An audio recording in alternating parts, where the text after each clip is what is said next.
Justice France.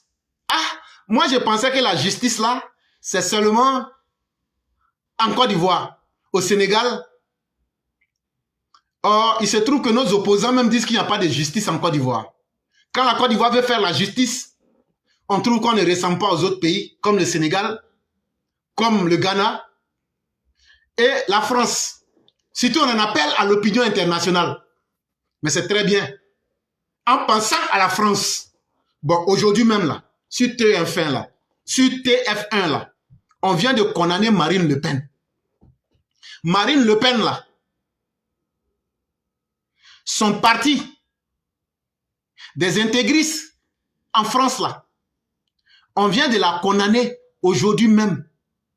Elle a été condamnée à 5 ans d'inéligibilité. Ça veut dire, elle va faire 5 ans. Elle ne peut pas participer à une élection. Ça fait 1. 4 ans de prison, dont 2 sous surveillance électronique pour détournement de fonds. Dans les 4 ans de prison là, elle va faire 4 ans de prison. Mais elle va faire 2 ans, elle sera en cabas, elle sera en prison. Après, quand elle va sortir les 2 autres années là, ils vont mettre bracelet électronique sur son pied et puis ils vont la surveiller. Pourquoi elle est allée en prison? Pourquoi elle a été jugée? On dit entre 2004 et puis 2016 là. Elle avait été élue comme députée européenne. Elle était là-bas et elle a volé l'argent des gens. Ils appellent détournement de fonds publics. Elle a volé l'argent des gens. Ça veut dire de 2004 jusqu'à 2016 là, déjà elle volait l'argent des gens. C'est dans ça qu'ils l'ont attrapé. Quand ils l'ont attrapé là, on l'a jugé aujourd'hui. Quand on l'a jugé là, 5 ans de prison.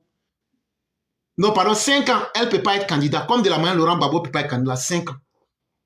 4 ans de prison. Dans les 4 ans là, elle va faire 2 ans. Elle va manger cabas. Quand elle a fini avec ça là, on va mettre une grosse chaîne électronique. Ça veut dire, c'est quelque chose comme montre. Mais c'est une grosse montre. On va mettre ça sur ton pied. Partout où tu vas aller là, ça est là-bas. Et puis maintenant, on va la surveiller. Déjà, c'est une voleuse. Et donc, nous, on est très contents. Donc, ça veut dire qu'aujourd'hui, les Français ne peuvent plus venir nous dire que nous ne pouvons plus appliquer la loi sur nos politiciens. Et ça vient renouveler la réalité. On va rappeler à ceux qui pensaient qu'en France, là, les politiciens peuvent tout se permettre. Ils viennent de nous prouver que les politiciens ne peuvent pas tout se permettre. Ça veut aussi dire que vous, les faux politiciens en Côte d'Ivoire, là, vous ne pouvez pas tout vous permettre. En plus de ça, elle va payer une amende de 2 millions d'euros. Et c'est très bien. Donc, ce qu'il faut retenir là, la loi est sortie et puis ils ont frappé sur cet extrémiste du Rassemblement national. Ils ont dit Rassemblement, mais c'est le front de la haine en France. Sinon, là, ils font là, non, joli, mais il n'y a rien dedans. Et c'est très bien. Je répète, c'est que la loi, en France même, il y a la loi. Les Français ne peuvent plus venir s'arrêter devant nous pour dire n'appliquez pas la loi. On va leur dire, Marine Le Pen, là, elle était politicienne, non? Pourquoi vous avez appliqué la loi là-bas? Et puis maintenant, chez nous, en Côte d'Ivoire, vous dites de ne pas appliquer. Il n'y aura aucun dialogue. De la manière que il n'y aura pas de dialogue, nous, on ne peut pas leur demander pardon aux Français pour ne pas qu'ils appliquent leur loi là. C'est comme ça que les Français ne peuvent pas ne pas appliquer nos lois aussi. Donc la femme là, la madame, la Marine Le Pen là, elle va aller faire prison. Et après là, elle va payer 2 millions d'amende.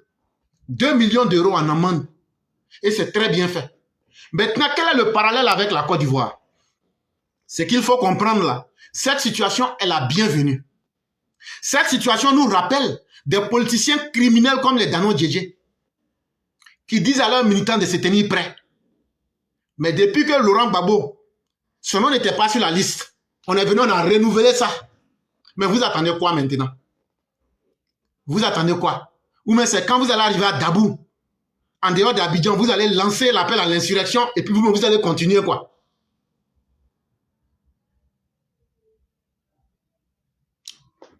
Nous, on n'est pas dans les affaires avec ceux qui se font coquifier. Hein. Si tu veux qu'on dise certaines choses là, il y a des gens en Côte d'Ivoire là, ce sont des cocus. Est-ce qu'un cocu peut être un homme qui a de la carence et de la contenance? Sinon, ça fait 2 semaines maintenant. Et la Côte d'Ivoire est dans un calme olympien. Les listes électorales ont été affichées. Et puis le nom de votre boulanger, le faux courageux, n'est pas là-dedans. Mais il n'y a rien qui est arrivé. À vous, c'est bouche seulement. Gbagbo, là, il a été jugé à 20 ans de prison. Il a perdu ses droits civiques et politiques. Gbagbo n'est pas au-dessus de la loi ivoirienne. Ça sera collé dans ces gencives-là. Et puis on est là, on vous suivait. Le seul conseil que je peux vous donner là, vous, les partisans de Seplo avec lui-même là, écoutez très bien ce que je vais vous dire. Les autocrates assassins, les dictateurs malfaiteurs, qui se considèrent comme toujours des paragons de la vertu et de la démocratie. Vous êtes des malfaiteurs, des dictateurs, des tyrans, des despotes, des potentats, des criminels, des assassins. Et vous pensez que vous allez crier pour donner une fausse perception aux gens. On va dire non, non, non. En fait, là, comme il parle là, c'est ça. Ce moment-là est terminé. On va montrer ce que vous êtes à la face de tout le monde. Bande de criminels que vous êtes. Et vous serez pris dans les divers crimes et les assassinats que vous voulez transformer en modèle de comportement démocratique. Ça ne va pas passer. Voilà des autocrates assassins. Des gens qui assassinent la démocratie dans leur propre pays. Des gens qui arrivent même à corrompre même le langage et les mentalités publiques. Des gens qui ont déséquilibré notre société et qui veulent prospérer dans l'illégalité. Qui veulent prospérer dans tout ce qui est illégitime. Et ils pensent que ça va nous inquiéter. Mais lorsqu'on vous met en face de vos iniquités et en face de vos crimes, vous comprenez que vous êtes dans une société humaine. Comme vous pensiez que vous étiez dans l'état de nature, dans la jungle là, et qu'il n'y avait rien là. On va vous montrer que maintenant, on n'est plus dans la jungle. La seule solution contre des partis extrémistes et populistes, comme le PPACI, comme le FPI, comme tout ce que vous connaissez avec le RN là, c'est des sanctions judiciaires implacables, des délits qu'ils commettent, avec surtout des amendes financières qu'on leur colle. C'est ça qui est important. Et quand c'est comme ça, là, vous allez prendre le temps de réfléchir.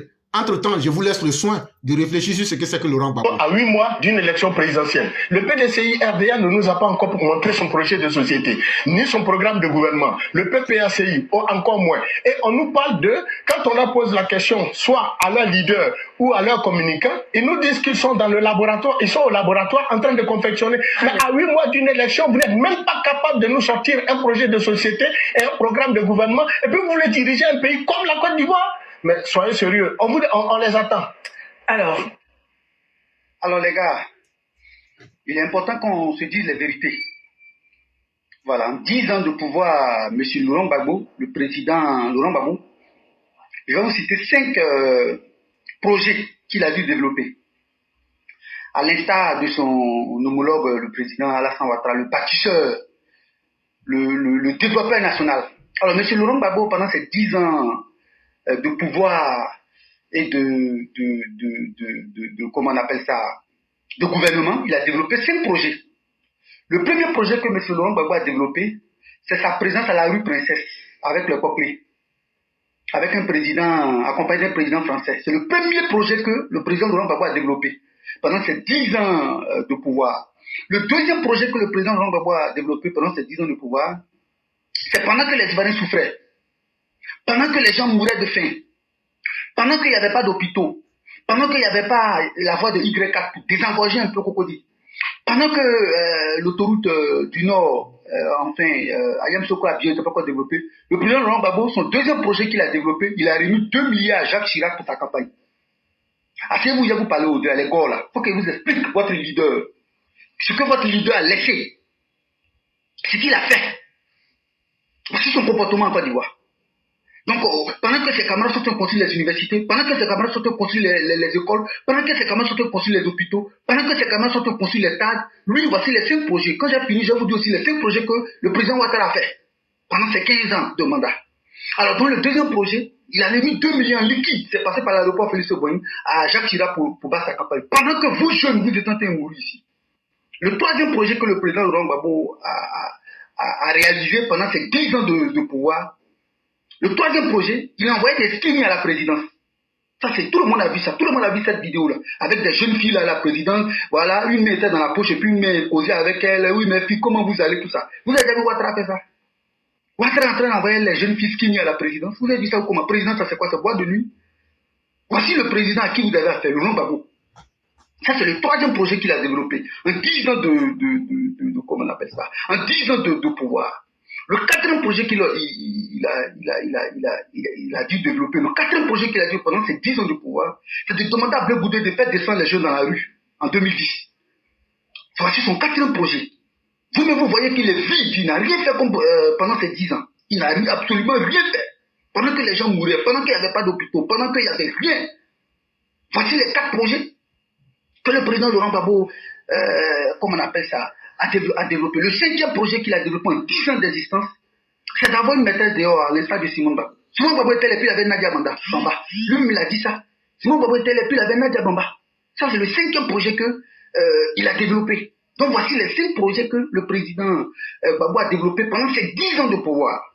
Ces 10 ans de pouvoir. Il pouvait très bien quitter le franc CFA. Il pouvait très bien construire des ponts, des routes, la voie là, la côtière. C'était impraticable. Dabou n'avait pas d'hôpital général. Au nord, il n'y avait aucun chiffre. Il n'y avait aucune université au nord. Voici donc les 5 projets que votre leader politique, le président Laurent Gbagbo, a développé pendant ces 10 ans de pouvoir en Côte d'Ivoire. Bon, au vu de ces projets, vous croyez qu'il a encore droit à une seconde chance? Vous croyez qu'il a encore droit à une seconde chance? Quand vous parlez, vous me réfléchissez. Vous croyez qu'il a encore droit à une seconde chance? Un président qui va à la rue Princesse, qui va voir les papiers à la rue Princesse, accompagné du président français. Un président qui envoie des skinny à la présidence. Pendant ce temps, les jeunes meurent. Pendant ce temps, le chômage grimpe. Pendant ce temps, les produits de première nécessité grimpent. Pendant ce temps, les gens font 3 heures de PGV au plateau. Aujourd'hui, regardez, je vais vous mettre devant les faits. L'opinion du président Ouattara, en 15 ans de pouvoir, qu'est-ce que le président Ouattara a fait? En 15 ans, vous avez déjà vu le président Ouattara à la rue Princesse? Vous avez déjà vu le président Ouattara en zone 4 en train de fêter, tourner ses fesses? Vous avez déjà vu le président Ouattara en présence des jeunes filles à la présidence, en train de mettre sa main derrière et puis une main dans la poche? Vous avez déjà vu ça? Vous avez déjà vu le président Ouattara en train de parler n'importe comment? C'est ça qu'on appelle un leader. Le leader, là, il est sérieux. Un représentant d'une nation, il est sérieux, il est concret. Il agit, pose des actions pour pouvoir changer et améliorer les conditions de vie des gens. Voici 5 projets que le président Ouattara a fait pendant ces 15 ans de pouvoir. Premier projet, le stade Alassane Ouattara, le stade olympique. La Côte d'Ivoire devait organiser la 2e CAN. On n'avait pas de stade. Comment faire? On n'avait pas de stade. On ne pouvait pas organiser la 2e CAN après 92. On n'avait pas de stade. Le président Ouattara a déposé notre stade olympique à Mbépé. Le président Ouattara a fait la Y4. Aujourd'hui, tu peux aller à Niamey en 20 minutes grâce au président Ouattara. Qui dit mieux? Grâce au président Ouattara aujourd'hui, tu peux aller à Passam en 10 minutes. Grâce au président Ouattara aujourd'hui, il y a eu le 3e pont, Henri Konan Bédié. Grâce au président Ouattara, il y a eu le 4e pont de Yopougon. Aujourd'hui, vous n'avez drap des célibataires, les sauvages comme ça.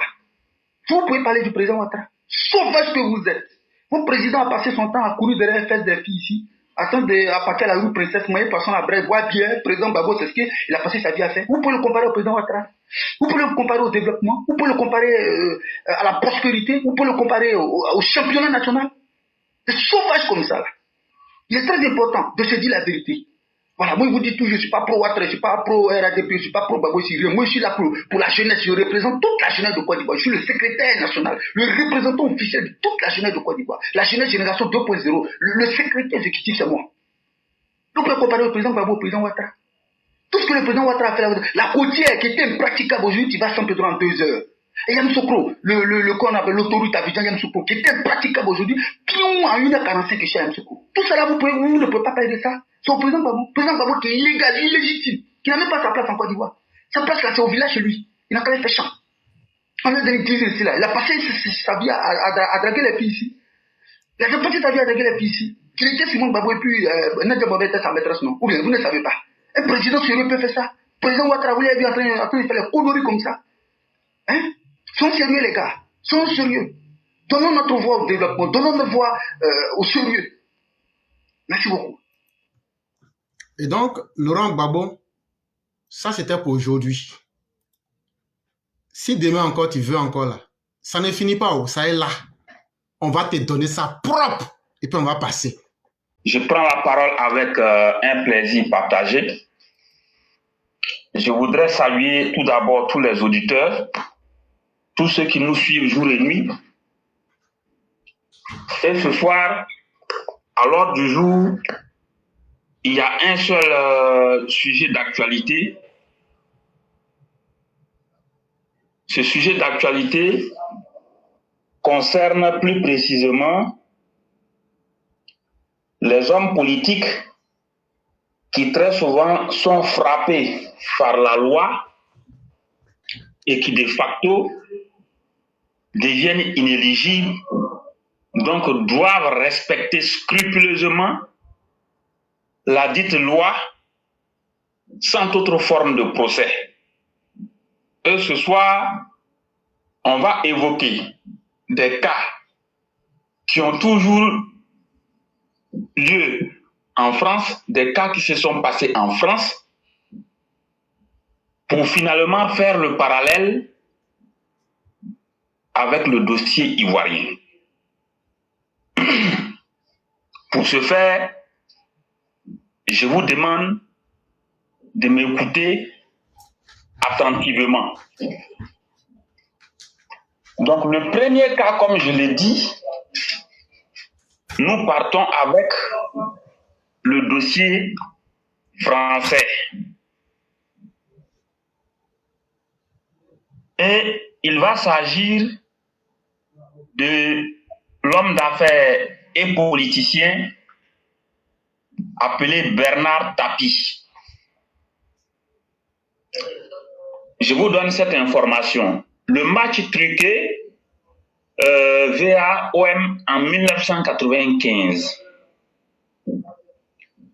En mai 1993, un joueur du club de football Valenciennes révèle une tentative de corruption de la part de l'Olympique de Marseille. Bernard Tapie, ancien président du club, est condamné par la cour d'appel de Douai le 28 novembre 1995 pour complicité de corruption et subordination de témoins à 2 ans d'emprisonnement, dont 8 mois fermes, 3 ans d'inéligibilité et 20 000 francs français d'amende. Après 165 jours de prison, il obtient en juillet 1997 une libération conditionnelle. Les comptes de l'Olympique de Marseille en 1998. Les pratiques financières de l'Olympique de Marseille de 1987 à 1993 avec des prêts ou des commissions exorbitantes aux intermédiaires des joueurs concernant une vingtaine de personnes pour des détournements évalués à plus de 15 millions d'euros. L'ex-président de l'Olympique de Marseille poursuivi pour faux, usage et recel de faux, en complicité et recel d'abus de confiance des biens sociaux. Bernard Tapie est condamné en appel le 4 juin 1998 à Aix-en-Provence à 3 ans d'emprisonnement ferme avec sursis, 45 700 € d'amende et 5 ans de privation de ses droits civils et civiques. Vous aurez compris que cet homme d'affaires et politicien n'a jamais été en mesure de prospérer sur la scène politique française, tout simplement parce qu'il a eu des affaires en justice. Il a eu des problèmes d'ordre judiciaire. Donc, pour cela, il n'a jamais pu prospérer sur la scène politique. Il n'a jamais pu faire acte de candidature. On continue. Le 14 mai 2011, Dominique Strauss-Kahn est accusé d'agression sexuelle, de tentative de viol et de séquestration portée par Nafi Satou Diallo contre lui. Alors, L'affaire s'est déroulée dans la suite 2806 de l'hôtel Sofitel de New York. Contre cette dame en question qui était employée au sein de l'hôtel et femme de chambre depuis 2008.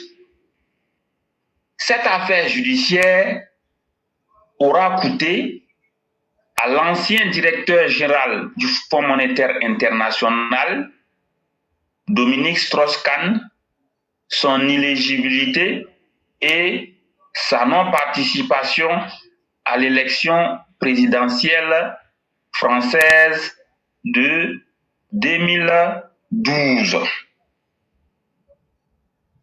Nous continuons. Financement libyen, 7 ans de prison et 300 000 € d'amende requis contre Nicolas Sarkozy. En date du 27 mars 2025, c'est-à-dire qu'il y a de cela quelques jours,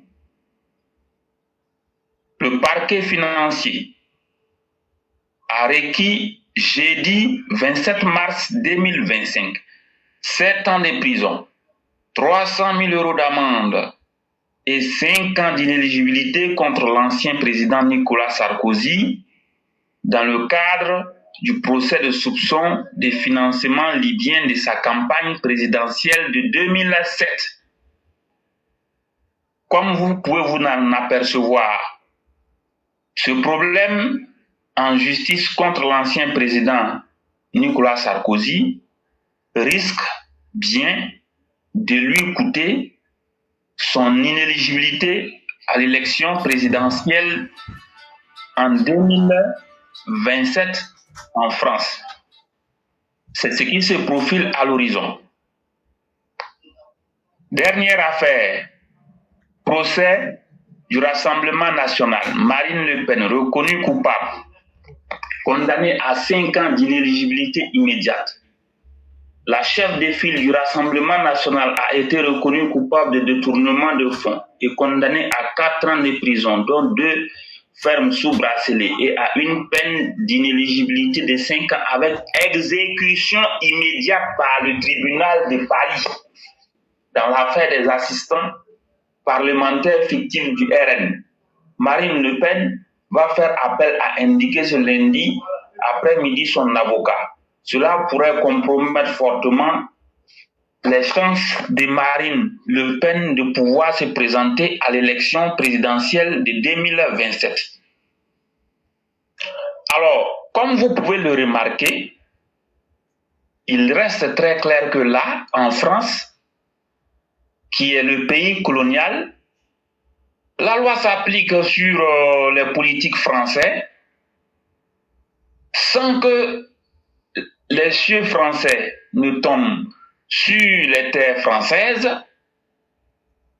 sans que cela ne fasse une levée de bouclier, sans que cela ne soit interprété comme une manipulation judiciaire.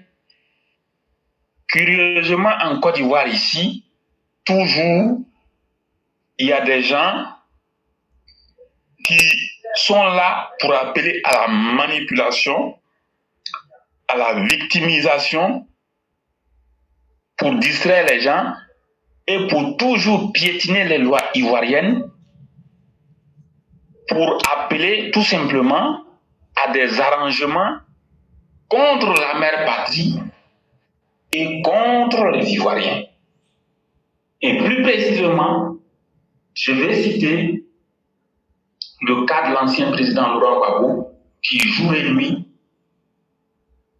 ne fait qu'appeler à la manipulation à travers ses cadres et militants pour perturber la quiétude des Ivoiriens, tout simplement parce que Laurent Gbagbo ne pourra pas prendre part à l'élection présidentielle de 2025. Nous disons qu'il n'y a pas matière aujourd'hui à faire des arrangements ou bien à vouloir violer la loi. On ne peut pas accepter.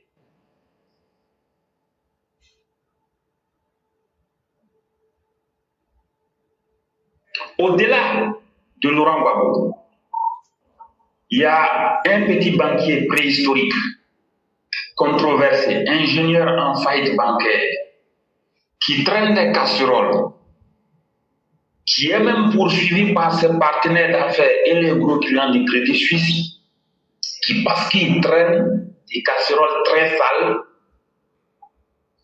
Personne ne veut lui trouver du travail en Europe et à l'international. Curieusement, il jette son dévolu sur la Côte d'Ivoire.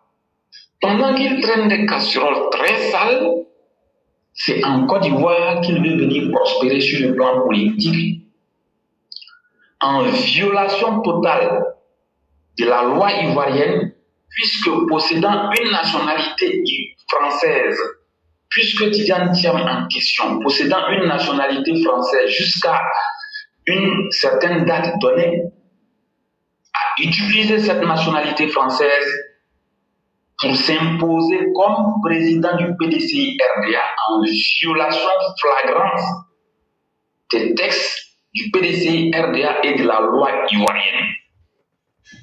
Et même, il va s'inscrire très frauduleusement sur la liste électorale, violant gravement la loi fondamentale ivoirienne qui stipule que, pour être électeur, il faut être de nationalité ivoirienne.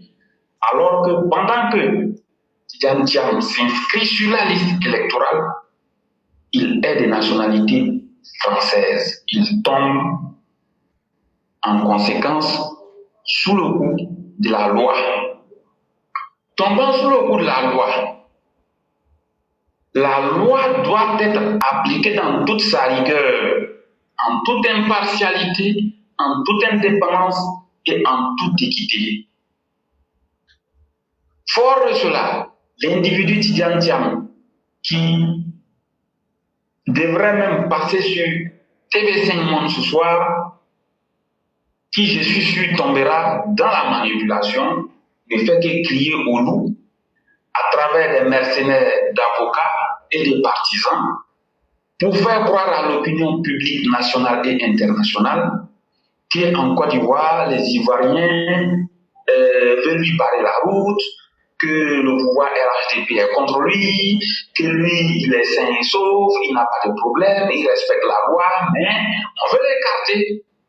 Voilà ce que Tidjane Thiam et ses amis font croire sur les chaînes de télévision internationales. S'il veut, il peut parcourir toutes les chaînes de télévision pour faire des interviews. Nous, ça ne peut pas nous ébranler, ça ne peut pas nous faire bouger d'un iota. Si Tidjane Thiam veut là, qu'il dise tout ce qu'il veut. Même s'il veut, il peut tomber dans la boue comme Johnny Patikou. Nous là, on ne va pas trembler pour ça. Mais nous demandons avec insistance à la justice ivoirienne d'appliquer le droit et de dire le droit de rendre justice. Un opportuniste notoire, un manipulateur fin, un escroc, un incompétent notoire qui a mis une banque en faillite, qui traîne des casseroles très sales, ne peut pas utiliser la nationalité française en violation des textes ivoiriens pour venir s'imposer à la tête des Ivoiriens et vouloir diriger les Ivoiriens. Tidjane Thiam s'est imposé à la tête du PDCRDA, mais nous attendons la justice. La justice doit dire le droit. Nous demandons avec la plus grande insistance à la justice de dire le droit. Nous apprenons que des balais diplomatiques auprès de Yapo Valéry sont en cours en ce moment pour demander pardon. Nous disons qu'il n'est pas question de demander pardon. En France, où tous ces hommes politiques ont été condamnés et vont être inéligibles, là-bas, on ne demande pas pardon à la justice. Lui-même, les citoyens français, jusqu'à une date récente, les gens ne l'ont pas nommé en France comme ministre des Finances parce qu'il traînait des casseroles très sales. Ce n'est pas en Côte d'Ivoire.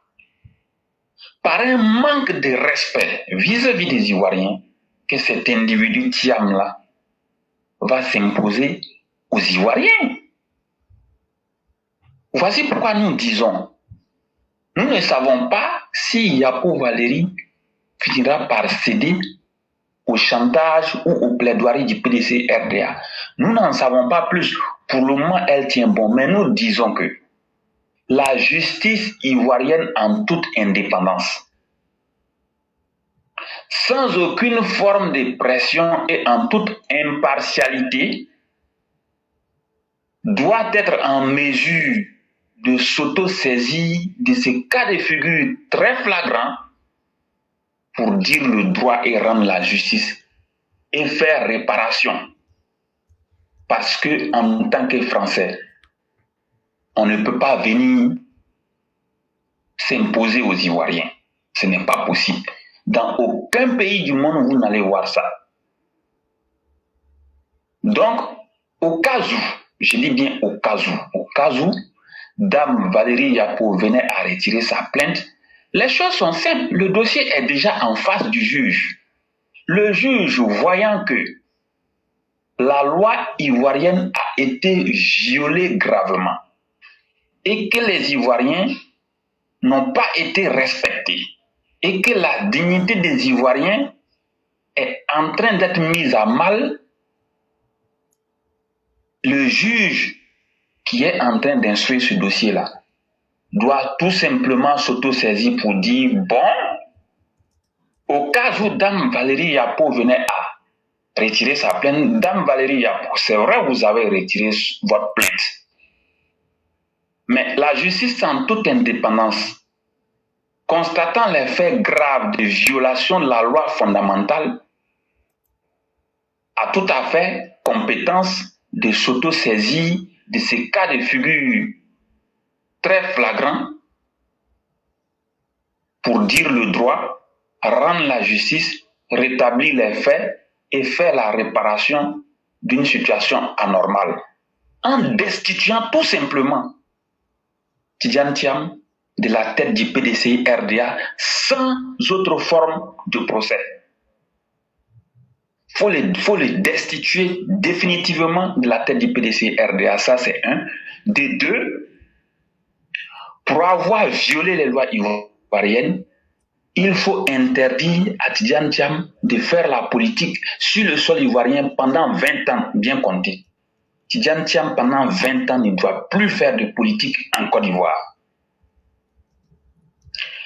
Et fort de cela, il doit être frappé d'une inéligibilité également sur 20 ans également. Parce qu'il a violé la loi. Normalement, en application de la loi, il doit être arrêté et mis en prison. C'est ce que la loi dit. Donc le juge doit être très ferme. Destitution de Tidjane Thiam de la tête du PDC-RDA, 20 ans de privation d'activité politique, 20 ans d'inéligibilité bien comptée en Côte d'Ivoire. Moi, je pense que la justice doit sévir sur ce cas de figure très grave pour que ce cas de figure fasse cas d'école. En France, là, les décisions sont tombées. Bernard Tapie, sa carrière politique a été complètement détruite par décision de justice. On n'a jamais vu des gens se plaindre. Hein? Dominique Strauss-Kahn, pareil. Si vous vous souvenez de l'affaire Fillon, il y a eu un problème. C'est vrai qu'après, il a pu être candidat, mais en ce moment, il y avait un dossier en justice. Pareil. Nicolas Sarkozy, c'est clair que tel que les choses vont se passer, il ne sera plus éligible. Marine Le Pen, 5 ans d'inéligibilité avec exécution immédiate. Vous avez bien entendu. C'est en France que ça se passe. Les Français qui souvent veulent donner des leçons. Donc nous disons quoi? Ceux qui pensent que la France peut faire pression sur la Côte d'Ivoire, ou bien il y a des gens qui sont assis quelque part qui peuvent faire pression sur la Côte d'Ivoire. La Côte d'Ivoire ne va pas trembler. Hein? La Côte d'Ivoire ne va pas trembler. Je l'ai déjà dit. Macron, qui a échoué lamentablement devant des États très faibles comme le Niger, le Burkina Faso, le Mali, le Tchad et ensuite le Sénégal, ne sera jamais en mesure d'imposer une quelconque décision politique à la Côte d'Ivoire. Donc, fort de cela, il n'y a même plus de débat. Personne ne va imposer quoi que ce soit. Il n'y a aucun dans le monde qui va vouloir nous distraire. Donc, la justice ivoirienne, là, il faut qu'elle prenne ses responsabilités. Cet homme-là, qui cherche à diviser les Ivoiriens, qui a un mépris pour les Ivoiriens, qui a un manque de respect pour les Ivoiriens, qui ne considère pas les Ivoiriens, qui piétine les lois ivoiriennes, doit être freiné et stoppé très nettement. Donc les choses sont assez claires. Nous attendons des décisions de justice très fermes cette semaine pour destituer définitivement Tidiane Thiam de la tête du PDC-RDA et pour lui interdire définitivement de faire la politique et d'être définitivement inéligible sur 20 ans au moins. Je m'arrête là et je vous remercie.